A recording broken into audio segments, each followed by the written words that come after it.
Hello, hello, hello, and welcome to the Rabbit Hole Heroines. My name is Jessica, the big weird mom. And I'm Jess, Crazy Mother Runner. And I'm Abe, and Welcome. will never. Oh, go ahead. Go for it, Abe. And I'm Abe, and clearly I won't be silent because I'll just blurt out here. We love it. We love that. We absolutely love that. We're on the same page there. And as Abe said, we have Abe Won't Be Silent from TikTok. We are here to dive down the Holocaust rabbit hole tonight with I know it sounds really goofy to say, but It's going to be like a camp experience. Yeah.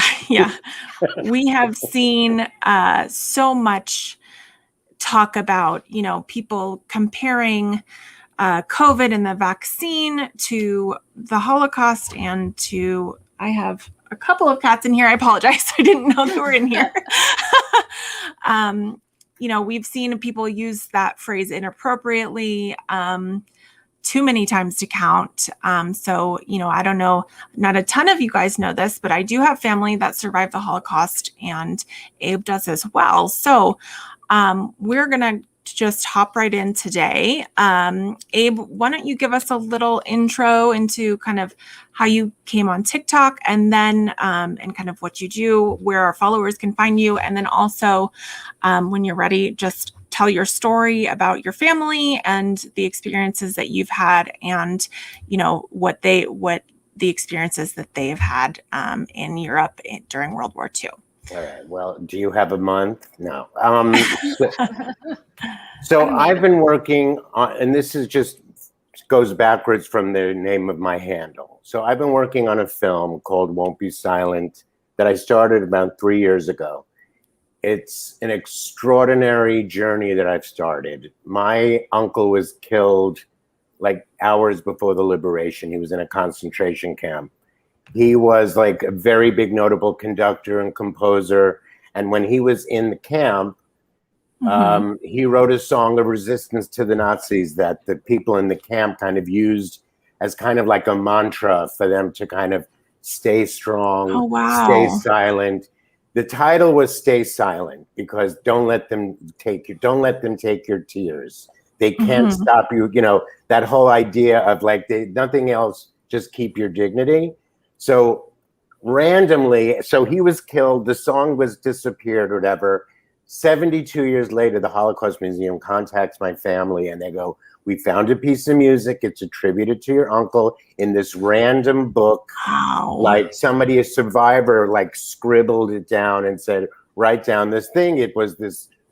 Anyway, so I start boohooing and I'm thinking, there's got to be a movie in here because it's too weird and it's too intense and it's too powerful.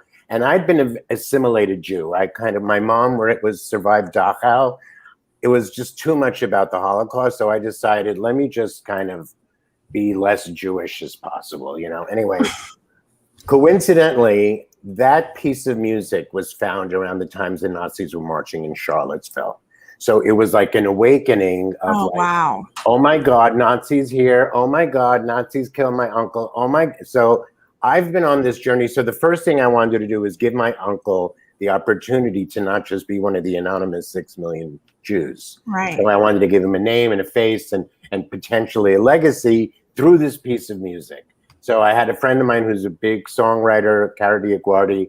She rewrote the lyrics to be Won't Be Silent. So it's this call to action, and it's a call to action. And the whole idea of this film is that it's not a Holocaust film.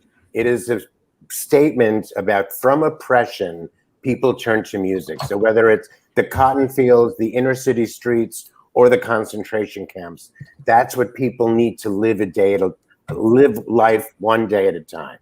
It's the essence of who you become. So that's been the journey of this film.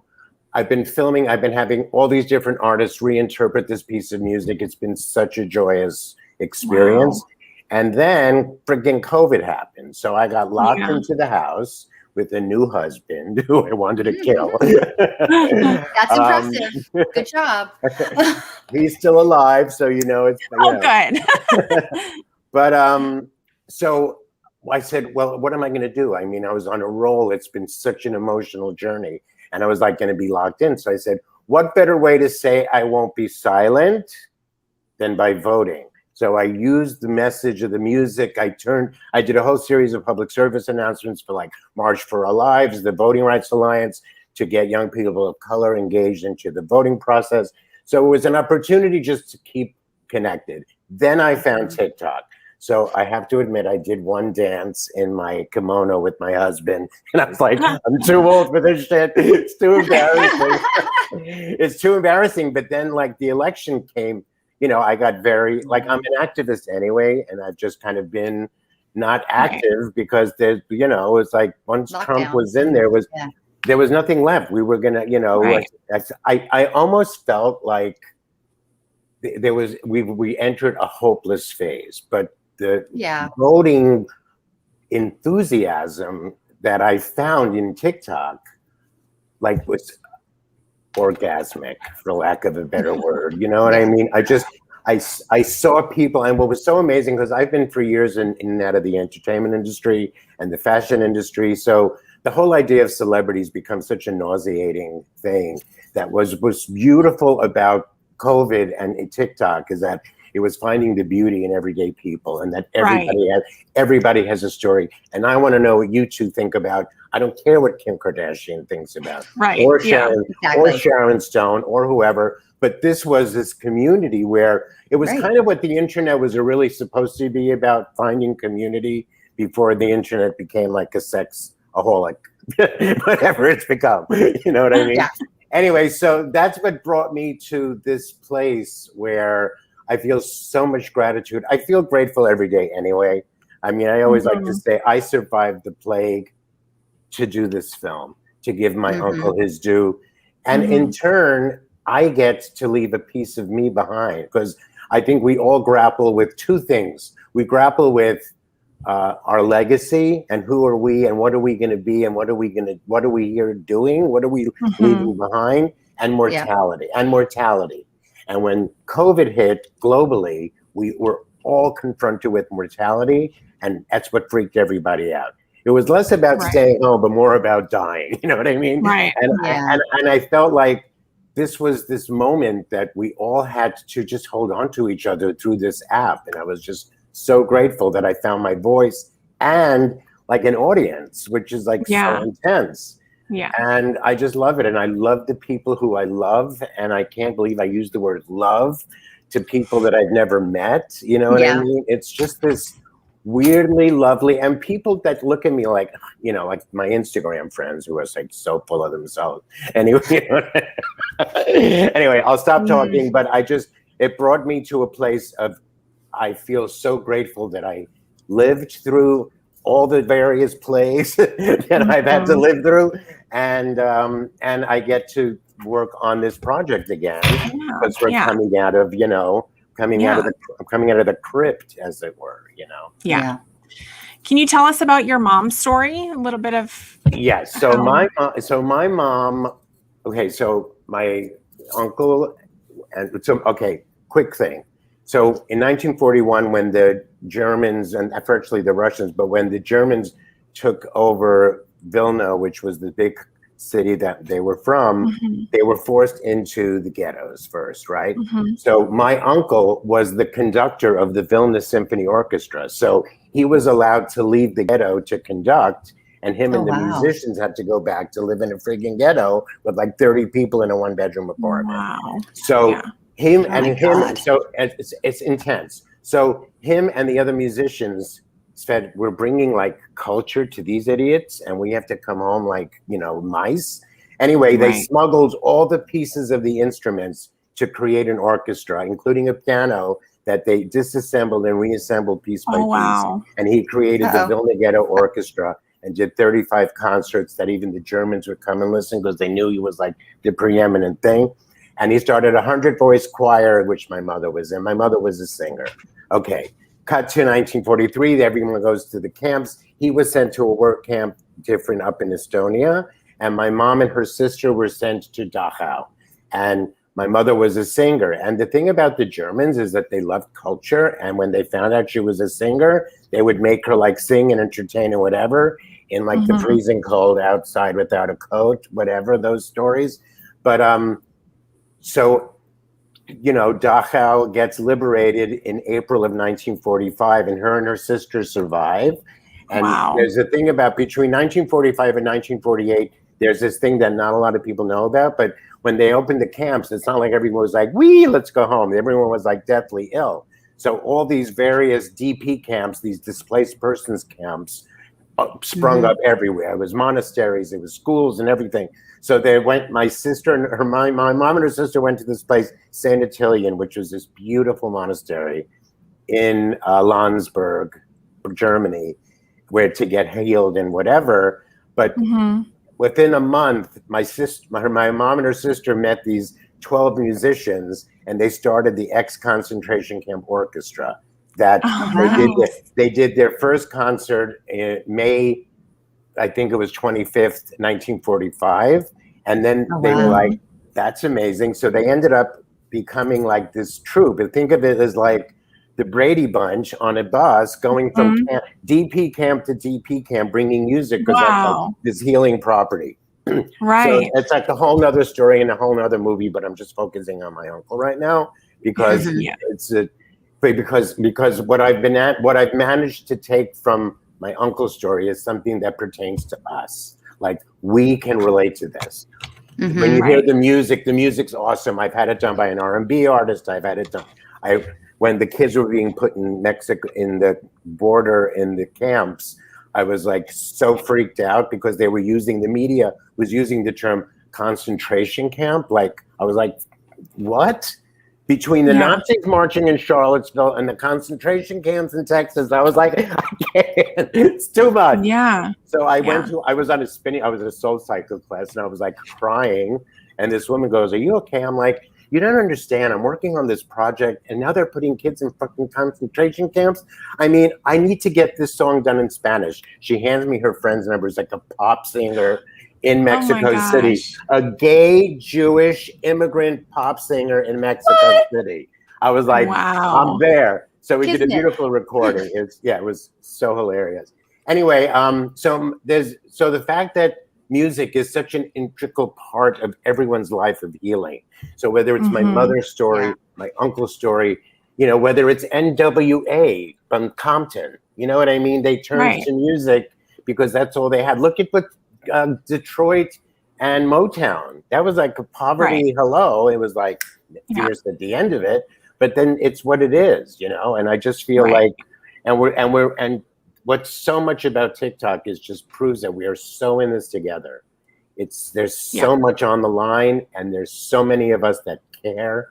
And before TikTok, I didn't feel that way at all. Yeah. Period. I know. I agree. Yeah. I don't want to monopolize the conversation. I want to hear more. Oh, no, we should monopolize the conversation. Yeah, we do. That's what you're here for. Oh, okay.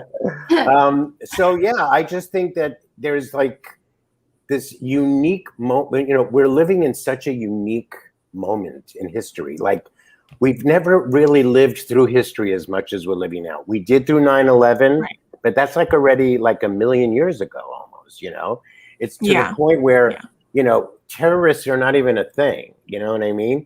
And in fact, I've been saying for the past year, where are all the terrorists? Can somebody please knock off one of these Republicans? Like, you can't call yourself an assassin because no one's assassinating anybody. You can't take that title. Like, it's just like these people who have gotten in power have taken so advantage of us and our goodness and our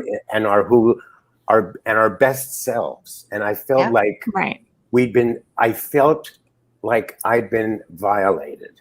This is of course leading up to this election cycle and this project. I mean, before this project hit, I was doing like producing like Maybelline commercials. It's like, how unimportant can I get? You know what I mean? Yeah. I don't even use the product. I couldn't even get the samples, So I just kind of feel like there was such a void in America because we'd all resigned ourselves to just hating Trump and hating what's going on. And we became apathetic in the worst way possible. Like, one thing is to become apathetic when you're busy with other stuff. But it was like nobody was really busy. Everyone was chasing, oh, girls want a bigger butt. You know what I mean? What was everyone achieving? Became such a society of such about aspiration. And now I feel like we're much more in a place of inspiration. I think that's at least I can say for myself that I get inspired by people. I get people that are so funny on this app that, I mean, like, and my friends are funny, but they're like not hysterical like some of these people, who Jess, you will go into costume, man, and I think, what you're willing to do is it's a testament to loving yourself, I think. That took me a long time to get there. Did it? What, through the really app did. or in life? In life? In life. And I feel like I know for me, and I've talked about this before, but I feel like the app was very confident building. I went through, I'm not going into all the details, but I had a very traumatic marriage prior, and I had no self-worth. Like, I really didn't. And, the person I'm with now altered that a lot for me, like made me feel valid, made me feel like an equal. And then I found TikTok, of course, when we're all just stressed to the freaking core, when, initially it was like, I just need to fucking laugh at something, like, this is miserable. I got 3 kids. It was fucking miserable. Right. But yeah, so that was my initial thing. But then, I think a lot of people, the more you create, the more you engage, the more you find people that are kind of your people, the more confident I got. And it became, now it's, and I know you and Jessica all have like the trolls and the people that like beat you down some days. But at the same time, I'm like, me, not so much. Okay, that's good. But I do. No, I know. I watch you guys religiously. Yeah. But I just, I think that it's the fact that you have to stand firm on what you believe in, which is what you've created your whole platform for. And 2, you also have to be able to just laugh at yourself. Like, if you can't freaking laugh at yourself, what's it worth? Like, what's worth doing anything? Yeah. So, I know with my tinfoil hats, some people are very offended.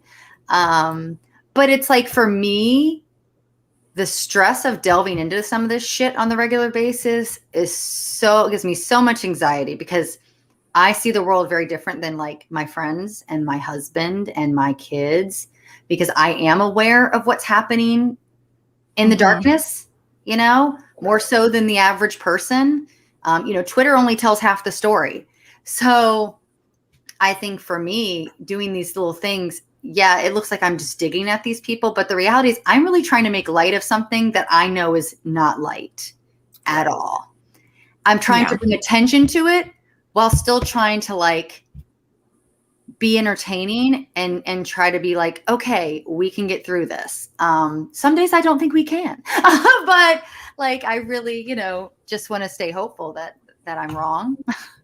But yeah, like, just like January 6th, like all my friends and family and coworker, like, no, that would never happen. No, that would never happen. I mean, I knew it was going to happen. I'm like, I'm watching it. Me and Jessica both, we're watching it play out in real time in Parlor, like planned to the T. I'm like, it's going to happen. And when it would happen, I like sat there and just cried, because I'm like, I knew this was going to happen.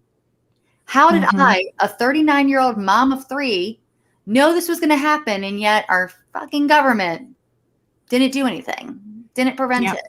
No, actually, I beg to differ. They did do something. They made it intentional. They made it happen. Yeah. They allowed it to happen. They like paved the way. I was gonna say they shoveled the driveway. So that you could stroll right into the White House. I mean, pretty much. Yeah. So this is where we are. Yeah. I mean, 99% of the time, I feel like I can, find some sort of comedy in the stuff that I see on Parlor. Obviously, but there are those times that you really don't. And I think I've made like 4 or 5 total Parlor martyrs where I was like just looking in the camera like, I can't even believe this is happening. Get inside. And right. And one of those was, one day I got a hair up my ass, don't ask me why, to search the Holocaust hashtag on Parlor.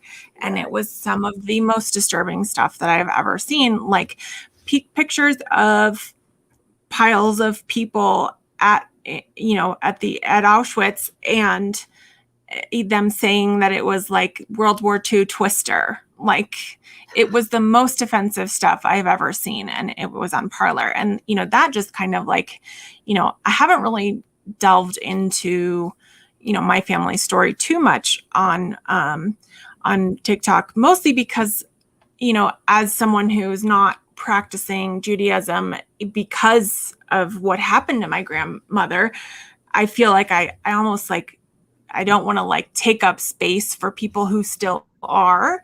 And I called my mom this morning and I said, I need you to walk me through what happened, because I knew the gist of it. And she still doesn't even know a lot of it, because my grandmother, she came over when she was 9. Wow. She didn't really understand it herself. And what she did understand, like, she blocked a lot of it out. So it's taken a lot of genealogy and trips over to Europe to see exactly what happened. But basically what we have found from it is, luckily they got out pretty early.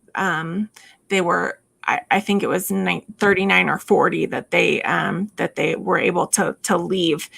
My great grandfather was Jewish, and he was a tailor.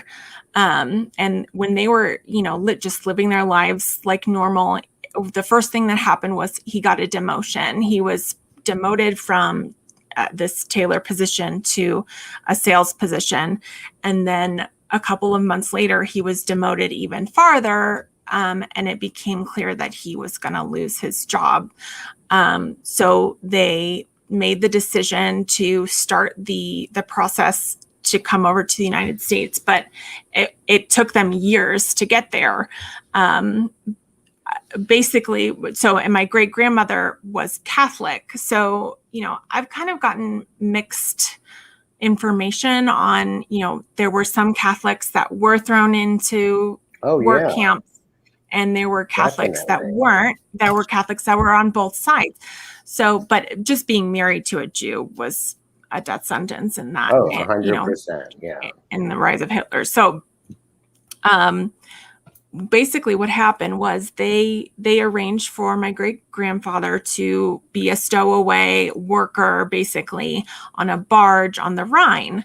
And my great grandmother was going to arrange their passage, and while they were in hiding with my grandmother, who was young, and her brother, who was 3 years old. Yeah. So they went to Czechoslovakia. They were in hiding in Holland. In Holland was where she was given a spot.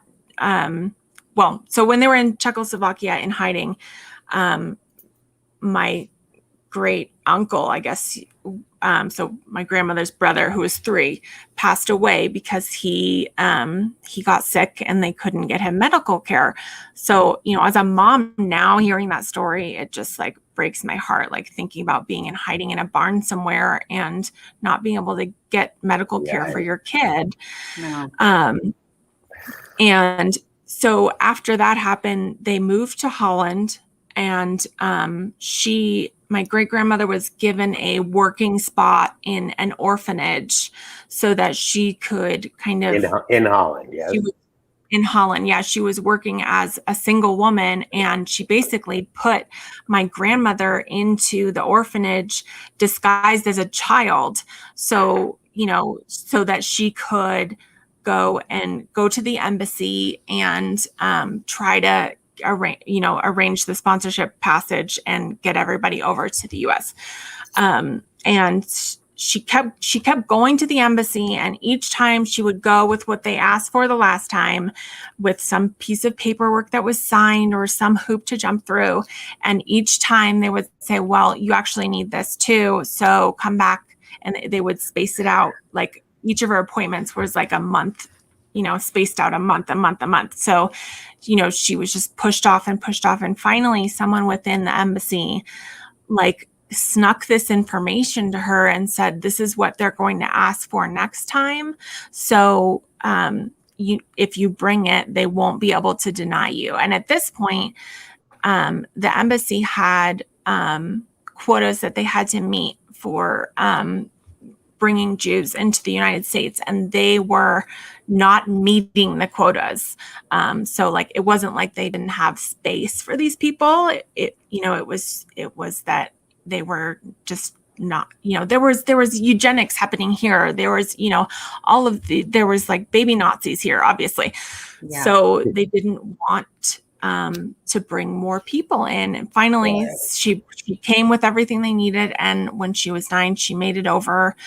She took what's now the Holland America line over to New York. And then they took a train across the United States to San Leandro in California, where their family was. And they were all back together, my great-grandfather too. Wow. And she was required to be in Catholic school when she got here as part of the sponsorship.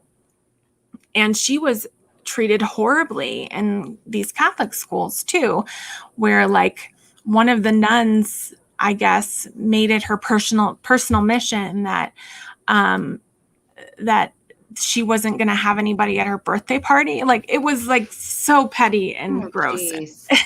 So we were not, my mom and my family, we weren't raised religious at all. So it was basically like, a perfect storm as far as religion goes, where my mom was gay. So, that was another struggle that was like, okay, well, your family's Jewish and, you're Jewish gay. And gay. just don't go to church at all. So, it was interesting kind of growing up in that. My grandmother became a total hippie. She was like, she went to UC Berkeley. She was like, she started running before they made running shoes. Like, she was an amazing woman, but she never, she never wanted to talk about what happened to her. And, I think it's just so important to tell these stories. And my mother, I'm just so glad that Abe, that you are taking this on. It's really inspiring. My mother told a story since I was 3 years old. So I grew up, which is why I became so assimilated. But for years, I would have this recurring nightmare that I needed to kill a Nazi. And it was like, you know that dream you have when you feel like you're falling and you can't. All right. Well, I had that too. The other dream was I was killing a Nazi, but it was like it was very violent. You know what I mean? And that's why I pushed. I didn't want that. I was accosted with it. But the thing that's amazing about my mother that just touches my heart whenever I think of this is that my mother would always say, "I've seen the worst in people, and I just want to raise good kids, good children." Yeah. And I mean, what you could say 100 things about me and my sisters. We're just like really good people, because that was like really important to her to live and bring up kids that were not going to ever do anything that's despicable.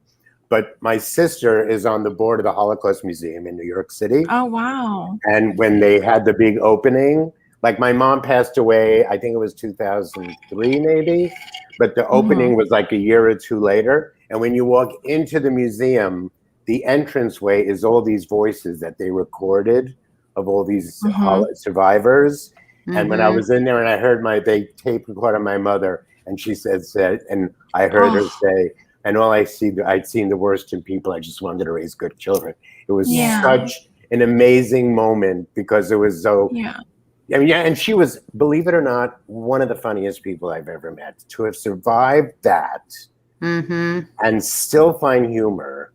I mean, it just makes me wonder, like, who are we? What would we do? You know what I mean? It's like, we are tasked with nothing if we live in this country. You know what I mean? We get a pimple and we can freak out for like 2 hours. You know what I mean? Yep. To this day. Right. And it was really hard to be raised by someone that I knew had climbed so many mountains to get just to sit at this kitchen table, and my dad was one of the underground people who were smuggling women and children out of Germany to boats to Palestine. You know what I mean? Yeah. And after he died very young. He died when I was in high school, and and he never talked about it. So he was like your grandma, didn't. Right.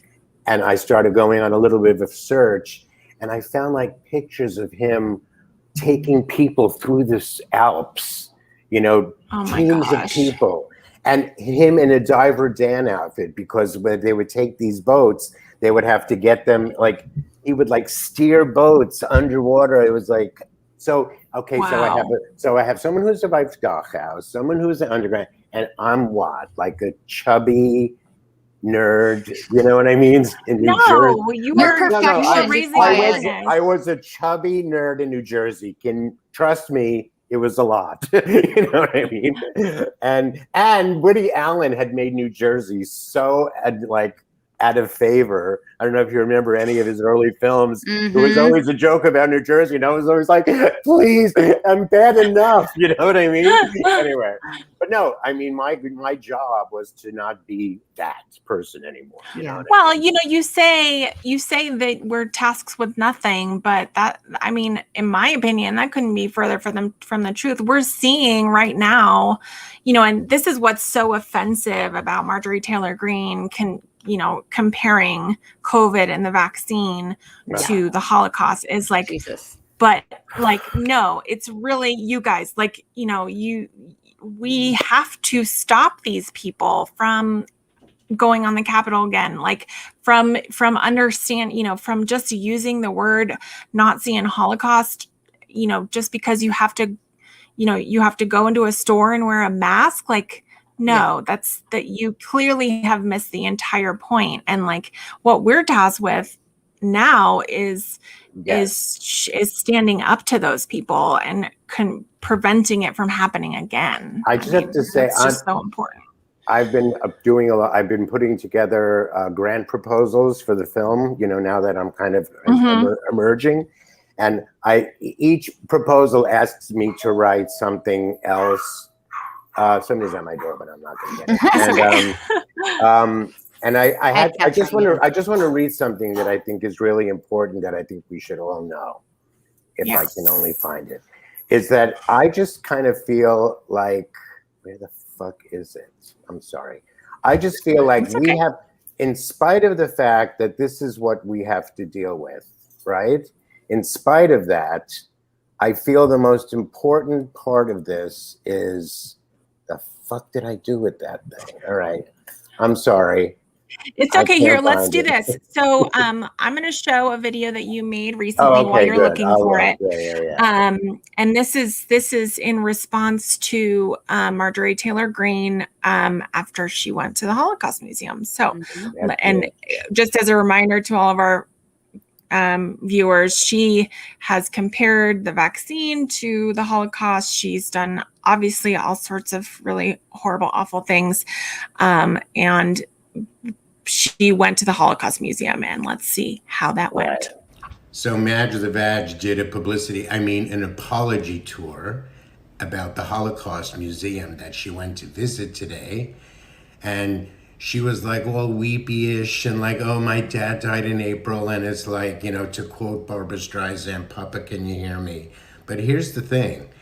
This many weeks since she said those despicable remarks, for her to come and apologize for those remarks, it got to the point where they were going to throw her out of Congress. That's the only reason she did this. This woman thinks she's right about everything she says. And by the way, Marjorie Taylor Greene, let me just say, the American First Tour is all about what fascism was back in the time that you're sitting here apologizing for. So if you go on one more of those American First tours, this was just your usual garden variety publicity tour that I'm not buying into. And anyone that buys into it, cuckoo-la-roo.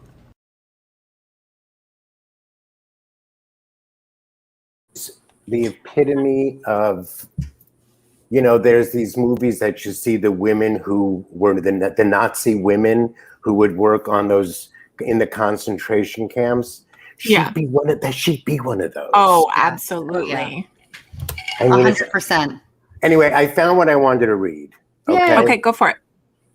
Because you're saying what we're tasked with now. So in the current toxic political climate, the best way for us to curtail the rising tide of white supremacy is by voting.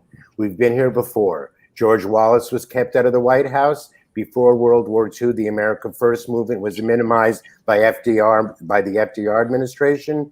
Jim Crow laws were overturned initially by Harry Truman and then by Lyndon Johnson, and we kept David Duke out of the Senate. We can do this again. We have to vote. If we vote, they go away. You know, George Wallace was the biggest threat, much worse than Trump, because of George Wallace, we have the electoral system. We were about to lose the electoral system in 1960, and he got all the southern states to go against it, and that's why we're stuck with it. So we've been here. That's why. What better way to say I won't be silent? Vote, and that is my mantra. That is going to be my mantra probably till I die, but for sure for 22 and 24, I'm like not stopping. Can you tell us about the project that you are doing in Georgia? Oh yeah, so so in order to get Marjorie Taylor Greene out of office, I have enrolled a bunch of. Okay, so again, the people that I love on this app that I've been like connecting to or direct messaging with, we're doing a group hug for Marcus Flowers. So Marcus, I love him. Okay, so I wandered. I don't know how I even found him. It was like he started running, I think, in like March, and I might have found him like the second week of March. And I had him talk. I did an interview with him on my YouTube channel. Oh, awesome! He's amazing. And now the thing is, and now I'm adding you into this group. Between the 30 of us, we have over 5 million followers. Yeah. So we are a little bit of a voting bloc, right? Yeah. So I have meetings, second and third meetings scheduled in July with Run for Something, so we can find out who they're getting behind for some of these down ballot races. Because look, we're all going to be so focused on the Senate and House, which we should, but we have to get some of these down ballot races. We need a couple of people of color. We need a couple of fags. You know what I mean? We got to like get them in. Get them in. Just shovel them in. Yeah, I love Marcus. I follow him. He follows me, and I've done a few videos for him. I actually reposted the one where he tried to go to Marjorie's event, and she used her bodyguard and like said he was going to be a problem and refused to allow him to come in and hear her speak, and blackballed him from the event. Yes. Yeah. Oh, you didn't see that? Yeah. Oh yeah. I reposted that shit. I was like, this is unbelievable. This man is a problem. You literally walk the halls of Congress, fucking harass congresswomen about the things they wear on their head and how they shouldn't be allowed. And yet you have the nerve to tell a black man who wants to just hear what you have to say, he's not welcome. Yeah. It's amazing to me, like how it seems like she like had an affair with a liberal dude. Like she's the epitome of no PR is bad PR. Like she just wants to like make as many waves as she possibly can. And like, I'm like, what is her angle? Like, is she just trying to be as loud as she possibly can? Is she trying to just replace Trump? Like, what is the deal? Having worked in Hollywood with celebrities, they once they get bit, there's no stopping it. She's been bit with the she's a power. Yeah. She's struck. I mean, listen, Bernie had a little of that too in the height of his moment. You know what I mean? Yeah. And I think, and that actually, I think worked against him because I mean, I loved him. I thought he was the smartest one in the bunch. But I think, you know, it's so much about like optics and how you respond to things that it's almost like your ego gets too much in the driver's seat, you know what I mean? In that role where you're supposed to be running or deciding people's lives for us, you know? Yeah. Yeah. But she's a danger. I mean, she really is. But her and Boebert, did I want to hear a quick little story? So after January 6th, I was like so freaked out, and I was doing posts and I was online looking for footage. Anyway, I posted this thing that you guys might have seen separately from me, but it was Lauren Boebert's mother and a friend of hers were drunk, right? Oh, I think I have seen that. Mm-hmm. Right. So I like posted it. She looked exactly like the woman who was like telling Yes. people where to go and whatever. With the mic? Yeah. Yeah. So I like did a thing and I was like, here's Lauren Boebert's mother, blah, blah. And so one day I'm like on a Zoom call and I see a text message come through and it goes, the FBI is looking for you. And I'm like, shit. Anyway, so the FBI actually, so I called this number and I'm like, oh, he's like, we were looking at your TikTok account. Oh and, my God. I was like, and we were wondering if you were in Washington, D.C. I'm like, no, that wasn't my footage. You know what I mean? Like, they thought it was like first generation footage, which is like, oh my God, that's scary in of itself. But can I just say the real scariest part of this story is that he couldn't find me. He goes, you're the most difficult person to find. I am as transparent as fucking cellophane. I said, did you Google me? You know what I mean? Yeah. It was like, no. Yeah. He goes, no, we're going through this system called the viewpoint system. I said, well, you're out of view. I mean, they had my old address from 5 years ago. Anyway, it's just like, this is who's running our country. Yeah. You know, it's like the Keystone Cops are the cops. It's like, Laurel and Hardy are in Congress. I mean, we're fucked. Oh, I wanted to ask you, did you see Tizient posted today about the guy that they just found chatter white supremacy text messages from the former head of police who's a police officer in Georgia. Right. I didn't see his post yet. No, not yet. But you heard about it. I was just responding. That's why when I started this thing, I was like, I'm just freaking out the chatter, Yeah, but no, he literally had written in private text messages that he wanted to see people from the Black community be castrated, and he wanted to see that part of America be aborted. Like, it was horrible language. Wow. And this man had engaged with the Black community as an officer.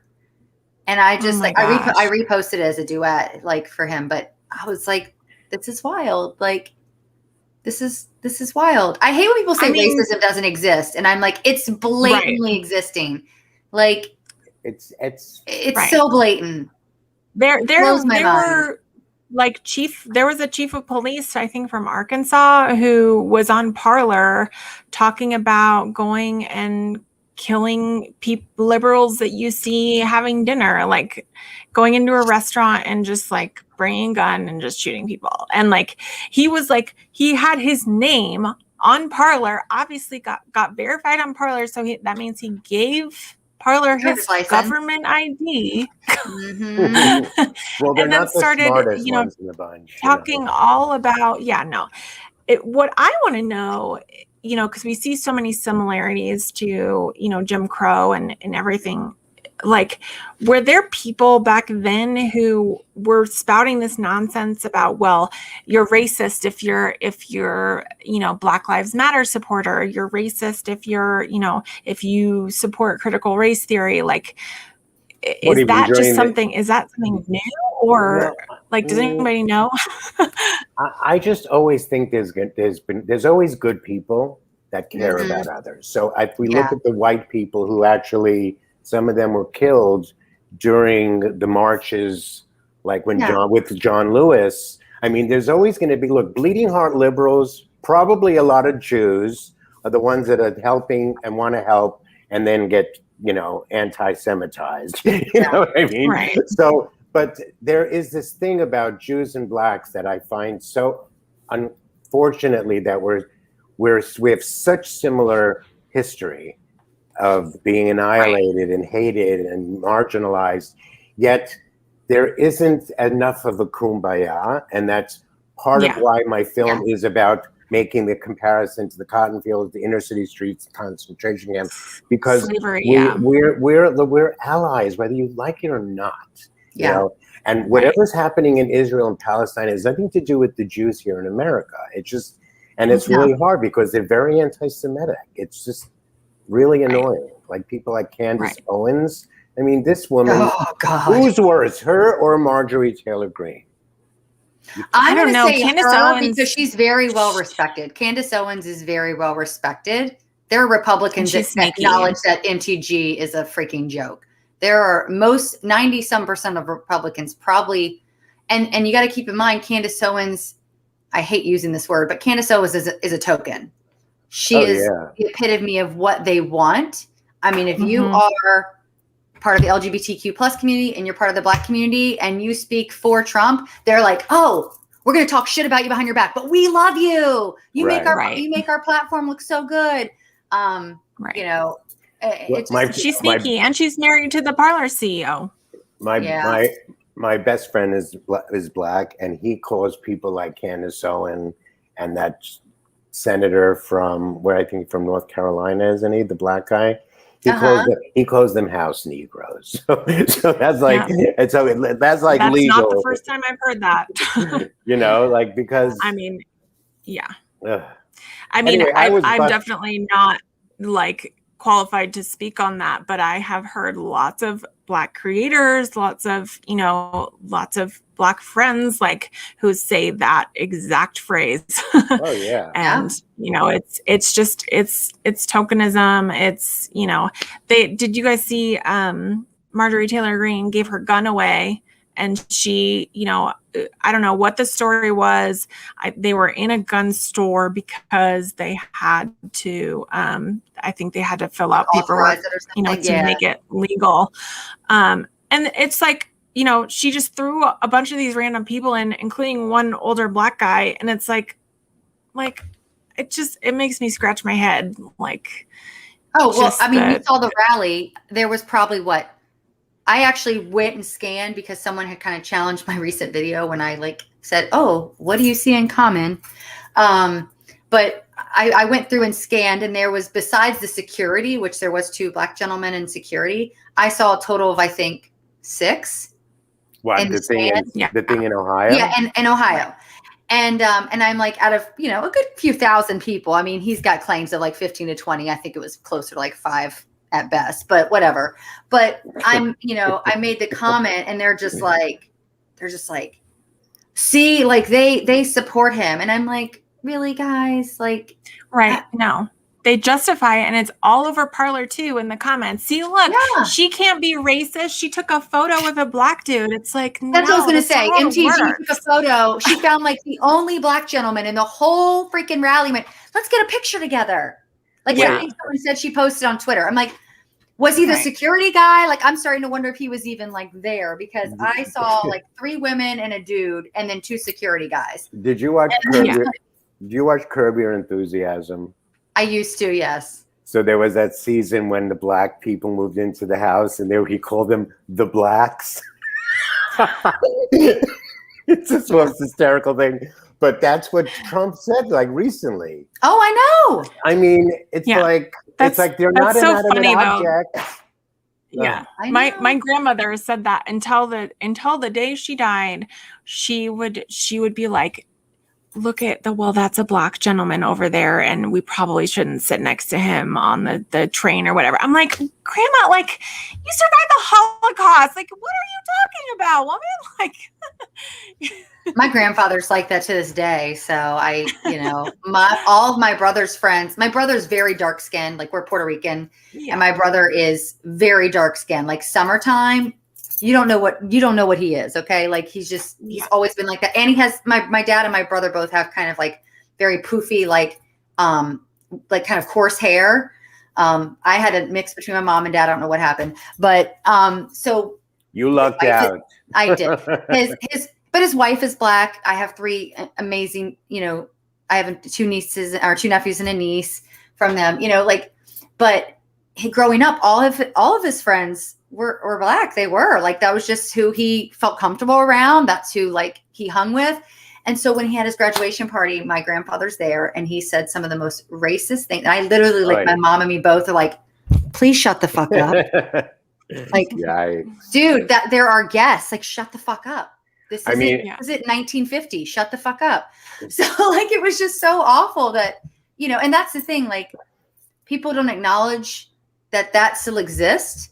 That Right. anger, that arrogance. You know, my grandfather had a lot of hate Totally. because when my mom and her siblings were growing up, she was the oldest of 5. They were bussed. Like he was very resentful for that. You know, he blamed the Black community for his daughter getting bussed downtown. You know, so those things, people don't just let go of them. Instead, No. they let it fester. They breed it into their families, their generations. You know, racism is not something that's just going to go away because it is generational.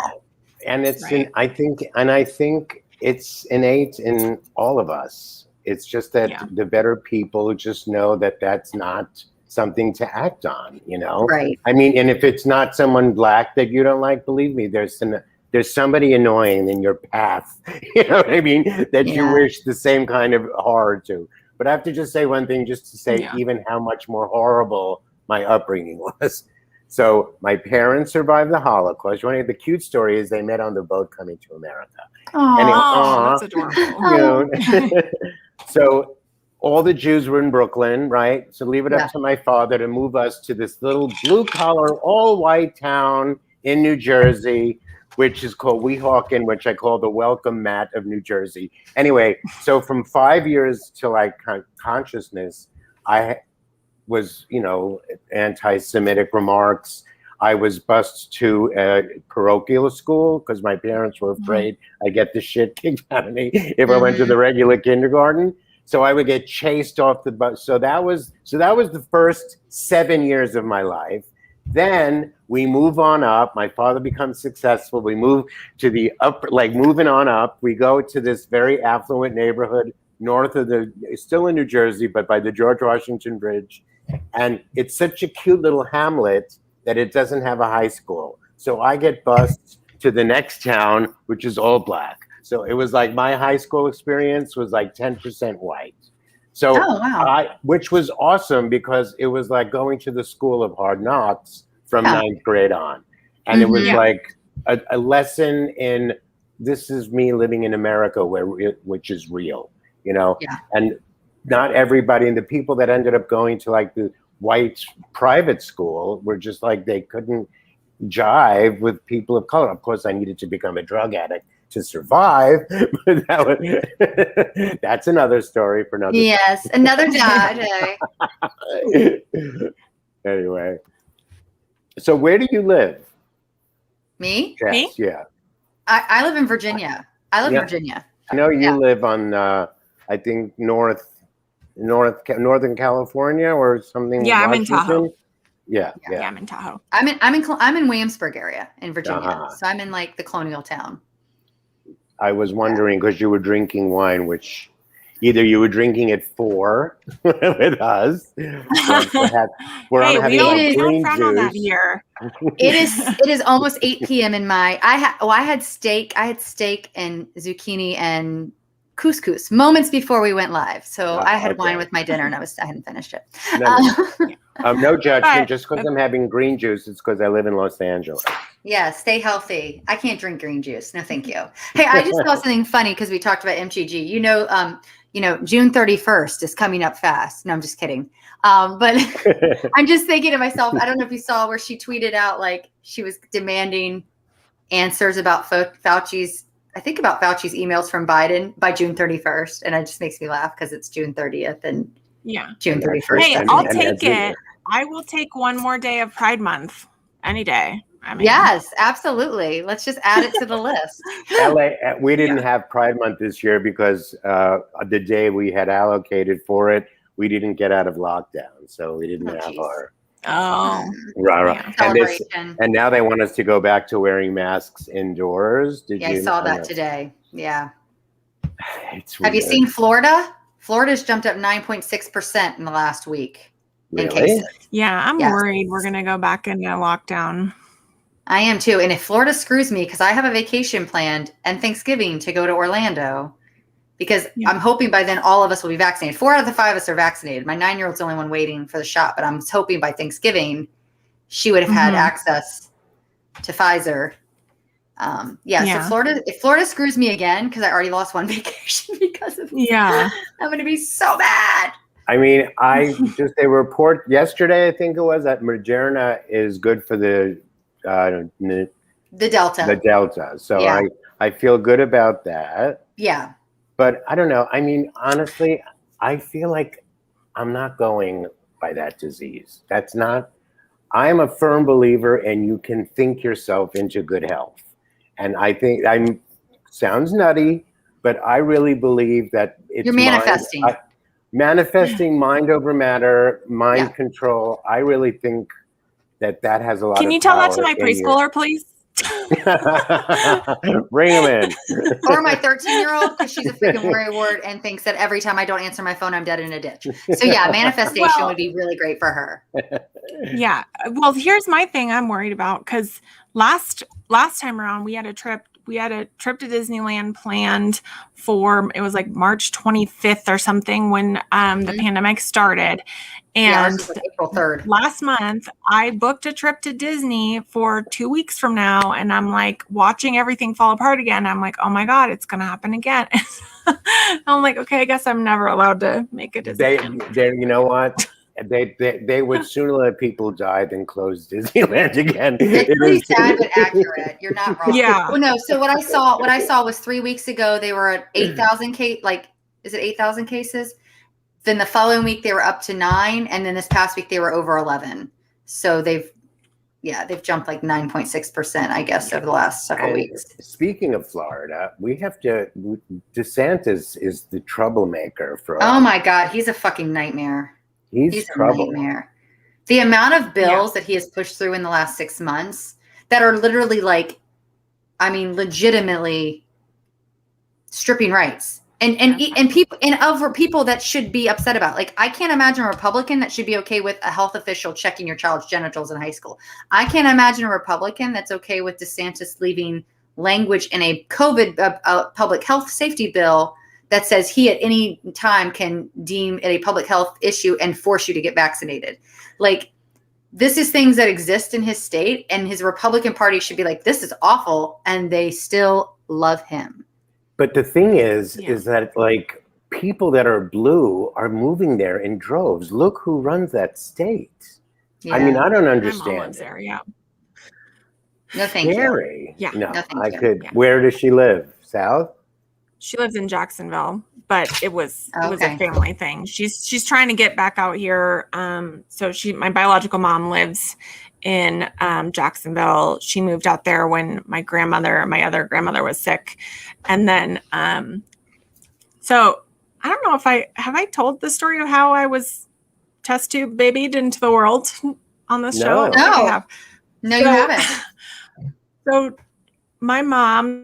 my biological mom, who's in Florida, was obviously, she had me, and then her ex, she didn't really want to be pregnant. So her brother donated sperm so that I would be related to both of them, which I really like the way they did that, because I'm, related to both sides of the family. I know medical history. I know all of that sort of thing. So, and then when I was 11, my mom, who I live with now, we live on the property now with my adopted mom. She adopted me.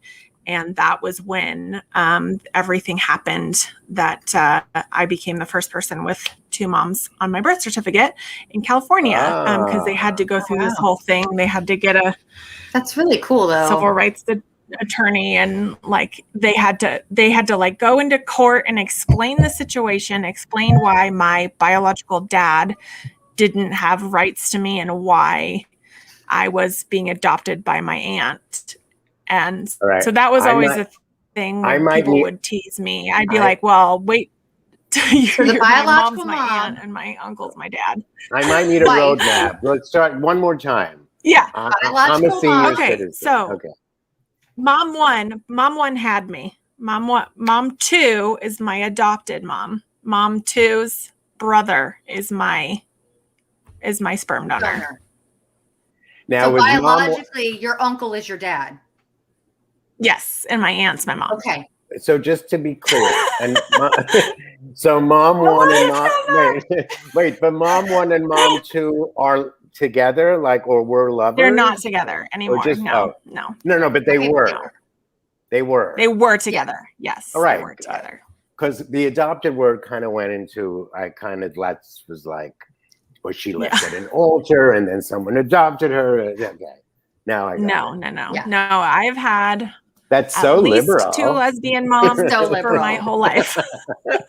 I know. She's probably the most liberal human being in where she lives right now. All right. I have to just Yes, stop everybody unfortunately. and say, can I look any pinker if I tried?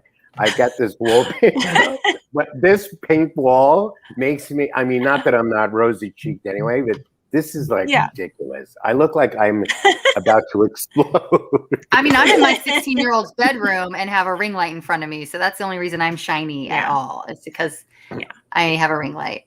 That's it. Yeah. So do either of you work, or what do you do work-wise? I work. I work at I work at a school front office. Mm-hmm. But luckily I'm off right now. I'm off for 8 weeks. So Good. And Jessica? Yeah. I do a lot of different things that I don't really talk about on TikTok because I've had the nugget moms try to hunt me down and ruin my businesses. So All right. No, I don't know. I'm No a mom. problem. I have 2 toddlers who are my boss, and I don't ever get a day off. So that's basically my job. Yeah. I have 2 dogs and a husband. Want to see a picture of them? Yes. So the husband survived the pandemic. That's good. Oh yeah. Not only that, he had the Johnson & Johnson vaccine. Okay. And then he just went home he's from Israel. He just went home to visit his family, and I didn't want to go. While he was there, he had to get the Pfizer because Israel. As a booster, Is that basically. They're just not really. No, they're saying that they can. I heard that you can do that. You can get it as like a booster to the Johnson & Johnson. Yeah. So yeah, Which is probably not a bad thing. I mean, I'm into. You can shoot me up every year. I don't care. I get a flu shot. Well, I wouldn't. You know what I mean? I just think it's just going to be part of the everyday. Yeah. I mean, I feel like if my family could survive the Holocaust, I could get through the pandemic. That's just how I feel. Yeah. I have to say, I went on Telegram earlier today. I know we haven't talked about that, but I went on Telegram earlier today and I saw this woman and she's like, I'm so upset because, everyone in our family, except me, my husband, and my kids got the vaccine. And I know they're just going to all die in 2 years. And I'm just really trying to, let them know how much I love them right now. And I'm like, wait, so she didn't get it? And she didn't get it. And she's stating that all of her family that got it is going to be dead in 2 years because that's what it's going to do. Do you think that those people are going to die that don't get it? Hopefully. Please. I don't want anyone to die, but I also just I hate the ignorance. I'm frustrated because as a mom who has kids in public school, my older 2 are protected now. They're both fully vaccinated, which is great. But my 9-year-old doesn't have a choice until it's available, which may be August, maybe September, and school starts in August. And I have moms that are trying to mandate or remove mask mandates in the elementary schools. And I'm like, no, Yikes. don't do that. I don't need to worry about my 9-year-old having freaking heart issues or something else because she contracts COVID because y'all are just, mass Karens or whatever. I'm over it. So you really think we're going to have to go back to lockdown mode? I don't think we're going to go about lockdown mode, but I definitely think that masks are going to start rearing their ugly head again indoors. I don't think anyone wants us to go on lockdowns because we're at almost 50% vaccinated nationwide, which is awesome. But it's those ones that can get it and refuse that are going to keep us cycling these freaking variants. And that's the issue. That's the issue. And kids are going to be vulnerable because they can't get vaccinated. But if people are not getting vaccinated that count, why don't they just automatically give it to the kids? That's what I don't understand. In your area, there must be a group of Republicans that are not getting vaccinated. Oh, absolutely. So why can't they just that's what I don't understand. I think they can you just homeschool and leave my damn kids alone? That's what I want you to do. They're the ones that are they're the ones that are like, you need to, then keep your kid at home. Why should I have to keep my kid at home because you don't give a shit about other people's health? Like, your lack of empathy is infringing on my rights, in my opinion. So like, that's my issue and that's the reason that it's constitutionally sound for them to issue mass mandates. Like, that's not unconstitutional. So the fact that that's not unconstitutional tells me that you just need to stop being an asshole and either wear a mask or get vaccinated. Like, yeah. And if you have those values, you need to be homeschooling, in my opinion. Right. I mean, yeah, shut up about critical race theory, teach your kid about God and your fake history at home, and leave our children alone. Like, I don't. Exactly. I made the sad mistake of watching Handmaid's Tale. Holy shit. Oh, yeah. I refuse. You can't do that. It's bad. I had to go back to Downton Abbey. I just am starting it from the beginning. I just want la-di-da. It's even better the second time around. I didn't. Don't watch Handmaid's Tale because I'm pretty sure that the conservative Christians definitely want us to be in Gilead. That's what they want. They want us to live in Gilead. I mean, let's face it. America was built on the Puritan ethic that still permeates all these people that are making this hoopla about bullshit. And it's something that's intrinsically woven into the fabric of America. It's the problem that's why when you say racism exists, these people they're not only inbreds, but it's embedded into the earth here. So it's like we're never going to get rid of it. We're always going to have. Right. It's like what they say about Black people, I say about them. You know what I mean? It's like I want them to, and I don't know if you know, but I've been calling for lobotomy farms for a very long time now because I think that's the only hope that is left. They all need to be lobotomized because how are you going to how about the ones that think Joe Biden is an actor? He's really dead. Did you hear about this guy? Oh, I hear about it all the time, Abe. All the time. I live in that world. Yeah. But there's no come back. There's no come back. No. I know. It's like get the utensils and start. Let's go. I mean, it's really dark. We did it for the Japanese in America, the internment camps. It's the same thing. We need to round them up, put them in those camps. Family camp. That's their worst fear, though, Abe. That's their worst fear. That's what they think's going to happen. So you're talking into. I mean, they do. They're very fearful that that's what's going to happen. Right. It's a deprogramming thing. I mean, they've been programmed to think that all this stuff about the election, everything about QAnon, like all of that stuff, it literally is like ruining lives, and it's something needs to be done. It and I am not above this deprogramming stuff. I mean, they want to send the gays to the deprogramming. Like what? I know they want to send them to freaking. Do you guys listen to any podcasts? Are there any ones in particular? There's the New York Times has one called The Daily. Last Friday. It was really interesting. Last Friday, The Daily was about how in Germany, they're having the same issue as we are. But the difference is, and they're finding a lot of them are in their military, in their police department.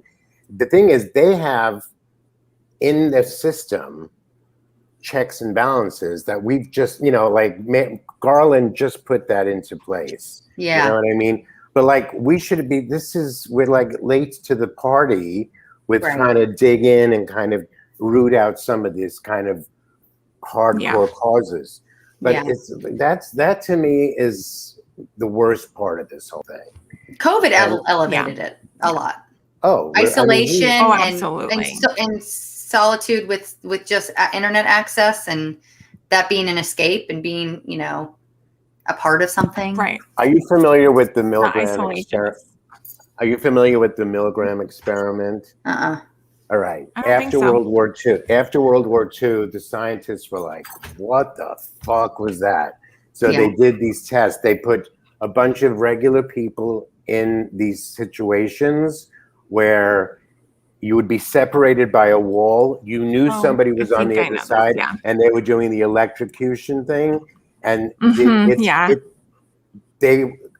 it was like innate in these people to torture the other person on the other side. Oh my God. It's really intense. You can look it up if you Wikipedia it, but the director that's working on the film with me, he's an award-winning filmmaker. He lives in Munich, and he sent me a movie that he did. It's like just an hour. It's called The Invisible Line, America's Nazi Experiment.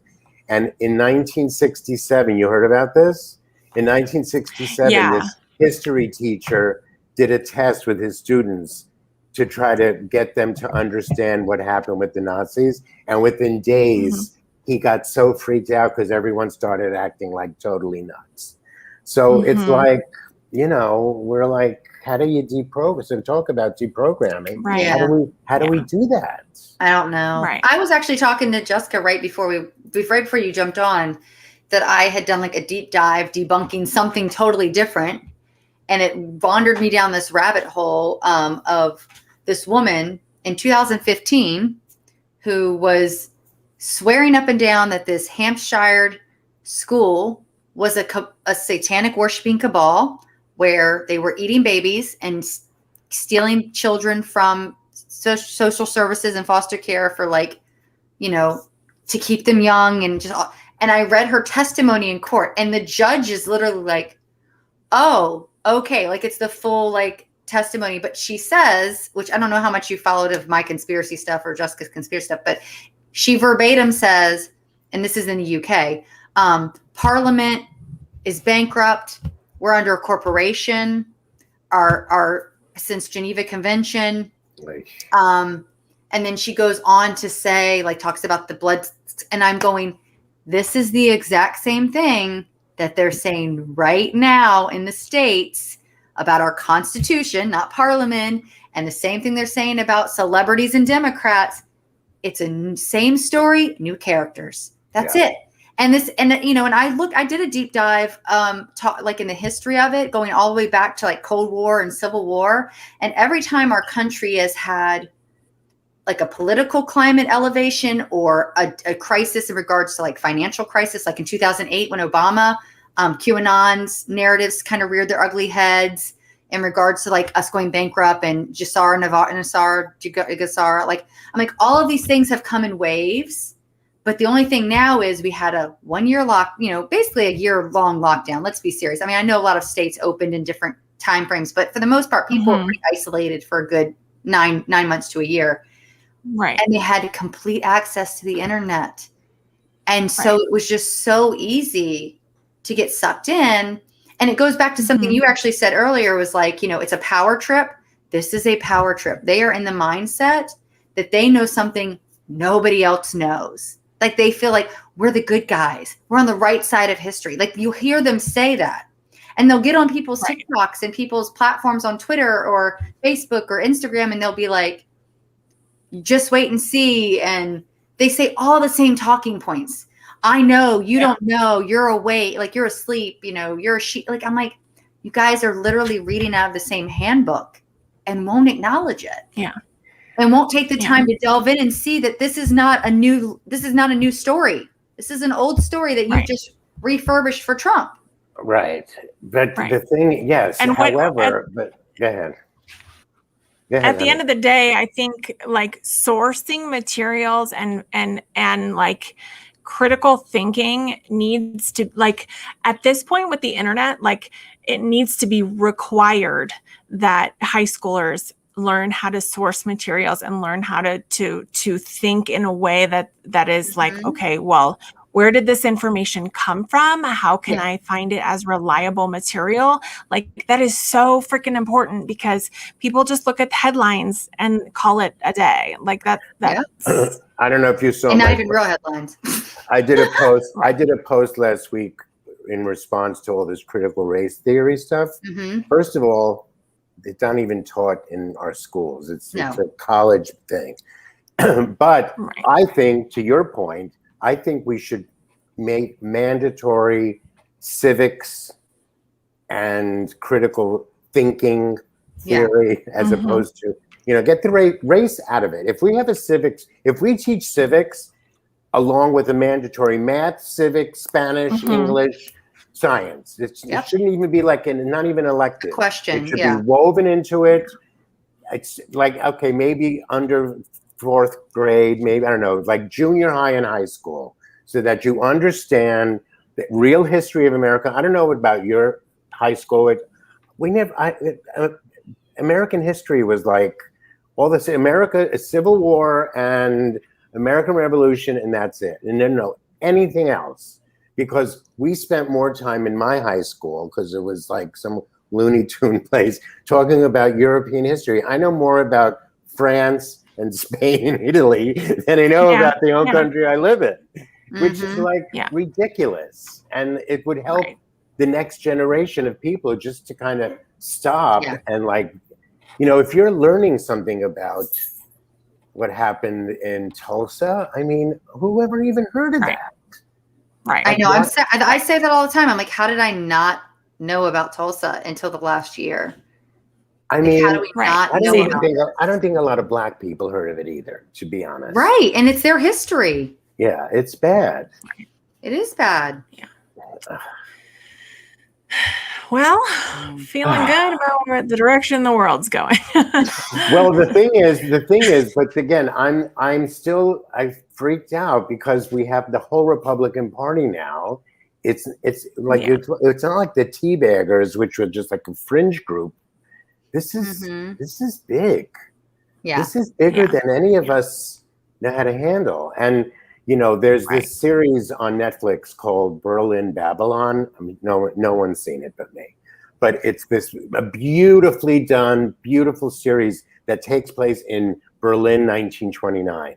And it's not about Nazis, and it's not about war, but it shows you, because it was the Weimar Republic and all, like, the whole cabaret, sexy, very trans, that whole era. But it was woven into that. You started seeing how people started changing, and it's really nuanced. And the fact remains that, and I say this all the time, Hitler wrote Mein Kampf in 1923, right? Mm-hmm. He became chancellor 1933. Yeah, that's 10 years later. A long time. So Trump started the birther thing 8 years, 7 years 2011. Ago? Yep, 10 years ago. I mean, it's not the same thing, but it's the same mindset. It's the same people following him. It's the same lining up. willing to. It's this. I'm telling you, if you watch this 1 hour thing, the director made. If you want, I'll send it to you guys. Mm-hmm. It's unbelievable how people want to get in line. Like the people go to his rallies. They don't love him. He's probably saying they just want to feel part of something that feels stronger than their regular everyday life. Yeah, because they're also fatter. Besides the fact they are all fat and ugly, I don't care. I've never seen so many ugly people. I've never seen so many ugly people in 1 square mile that in any of his rallies. It's mind-boggling. I know I sound very superficial, but it's real. I'm currently getting dragged on Twitter because of my appearance, which I think is super funny. Like, I guess some satire thing reposted my videos making fun of me, and I think it's funny because none of them are focusing on what I said in the video. They're all like, "She's really old to have a nose ring. What is she, 55?" And just like dragging me on appearance, and I'm like, "You guys have anything of substance to freaking offer? Or is this like no?"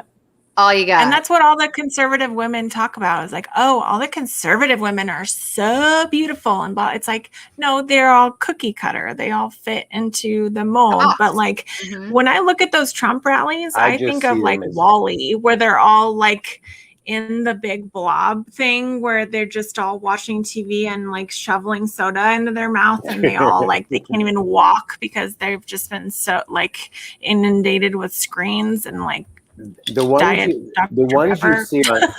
ones that you see on TikTok that are like saying he's coming back, blah, they're all like horrendous looking, scary. They probably have such a little self-worth because they may actually own a mirror. I just, I can't. It just. Well, that's what it comes down to is wanting Yeah. to be a part of something and Yep. feeling like they're going to That power struggle and Yeah. all of that. I know, but like we want to be Well- part of something, and we're part of something, but we're not like willing to. We don't lie about it. They lie all day long. Yeah. It's weird. Yeah, it is weird. So, All right. well, on that All right. note, I I think we direct- could probably talk about this all day, but I know. I think it's I know we did go on and on. What's I that? sent you guys a link if you want to watch perfect. that. It's 53 minutes. okay. We'll check it Awesome, out, thank you. and we will put it in the comments so others can check it out as well. Thank you so much, Abe, No, thank for you. joining us. I Can you just loved do a it. quick where are your handles? Where can our people find you? Oh, just on TikTok at Won't Be Silent, on YouTube Okay. Won't Be Silent, and Instagram it's just Abe Gurko, whatever. Don't bother with Instagram. I know, I'm the worst. All right. I tell you. Yeah. Well, thank you so much for joining us this week. I am honored. Yes, absolutely. I was happy to hear your story and so inspired by what you're doing, and Let me can't just wait say to one see thing. how we can support you. Yeah, go ahead. One thing. If you want to see the sizzle reel for the film, it's really great. Go to won'tbesilent.com. Yes. Won'tbesilent.com. Please watch it it out. and direct message me. I'd love to get your feedback on it. Yay. It's Awesome. really awesome. I'm really proud of it. I can't wait to see it, and I can't wait to. Is there any way we can support you with that moving forward? I am going to take a beat because now I'm just kind of putting ducks in a row. I definitely want to do an outreach kind of Kickstarter for it. Mhm. Yeah. But since I'm just getting my feet back wet again, I want to do it at the right timing as part of a campaign. So Gotcha. yeah, I'm going to totally, I have merch. It'll be fine, but not yet, Awesome. but yes. All righty. Thank you so much for joining us again. Thank We will you. see you next week Love on the you Rabbit Hole guys. Heroines. I can't wait to Yeah, see bye. you. Bye, honey.